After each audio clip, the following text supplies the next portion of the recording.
పరిశుద్ధ గ్రంథము నుండి ఒక్క వచనము విందాము. యోవేలు గ్రంథము 1వ అధ్యాయము 5వ వచనము.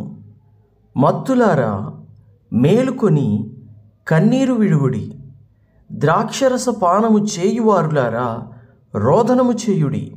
క్రొత్త ద్రాక్షరసము మీ నోటికి రాకుండా నాశనమాయెను. దేవుని బిడ్డలారా, ఈరోజు తింటున్నాము, ఉంటున్నాము, నిద్రపోతున్నాము, లేస్తున్నాము, అంతా బాగానే జరిగిపోతుంది అనే మత్తులో మీరు ఉండకండి. లేవండి. మీ బిడ్డల కొరకు, మీ కుటుంబం కొరకు, మీ భర్త కొరకు, మీ భార్య కొరకు, మీ ఉద్యోగాల కొరకు, మీ భవిష్యత్తు కొరకు మెలకువగా ఉండండి.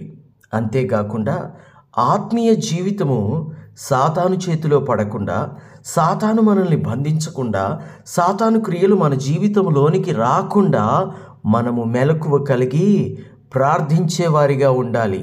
అన్నిటికంటే అతి ముఖ్యంగా మన ఆత్మీయ జీవితాన్ని కాపాడుకోవడానికి, మన విశ్వాసాన్ని కాపాడుకోవడానికి ఎల్లప్పుడూ మెలకువగా ఉండి మనము అపవాదితో పోరాడాలి. ప్రార్థనలో అజాగ్రత్తగా ఉండొద్దు. నీ దేవుడు మెలకువగా ఉండమని నీకు చెప్తున్నాడు.